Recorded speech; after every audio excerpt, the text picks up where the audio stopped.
How she landed, it's a little bit of a miracle. Tell me, the first time you laid eyes on Laura. Oh, that was her. Because I smoke, I went out to have a smoke on the front porch, and she was laying there on the porch sleeping. And I just went back inside. I didn't say anything to her or introduce myself. Well, when she first landed on the porch, she needed help. She needed help. She wasn't making it. I had to either call the police and have her removed, or I could try and find her a better alternative. She didn't have anything. My next door neighbor's son gave me this from his camping.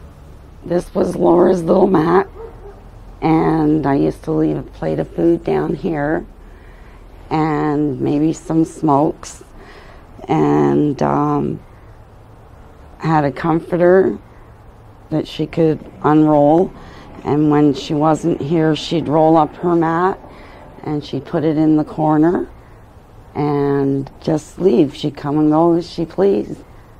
I was a stranger. She didn't know me. She sure didn't know Norm. We tried to make her feel a little bit secure and not really interfere too much with our life either. This was almost like a second home to her, the porch. She was on the streets in this neighborhood, from what we understand, for 10 years. When I was young, I had had problems, and I had been homeless, and I had been through the shelter system. So I was kind of used to being around people who had mental health challenges, and her vulnerability just made me feel morally responsible, you know. Initially, I thought you were nuts. Yeah, Initially. Norm didn't even talk to her for the first 3 months that she was there. And she reminds me about that all the time.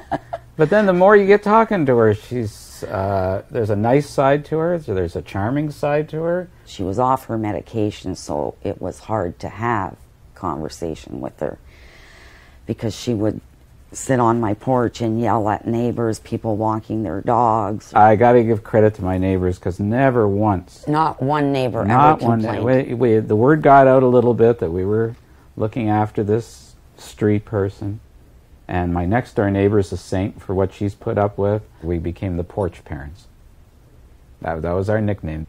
My feeling was that if I brought her in the house, then I might deny her some other services that were available. We can't give the kind of services that she needs. As the weather started to change, I asked her if she would like some help getting some housing. Yeah. Yeah. It became a bit of a challenge. She's a challenge. The at-home project found her a nice little place down the street, and she's been in the same apartment. She's been there 3 years. Coming up to 3 years. He even got her a vote in the last election, but that's another story. She never stayed out on the porch again. Definitely there's been some progress, because she has not been hospitalized for a couple of years. That's a huge progress. But she's been in this program now for at least 3 years, and she doesn't have a therapist, she doesn't have group, there's no vocational training. The Mental Health Act says they have the right to be whoever they want to be. Nobody can force anything on her. The bottom line is they've given her a place to live. And even if that's all they do, it's still a half a step better than her sleeping on my porch. Or on the street. We've still taken her out to eat.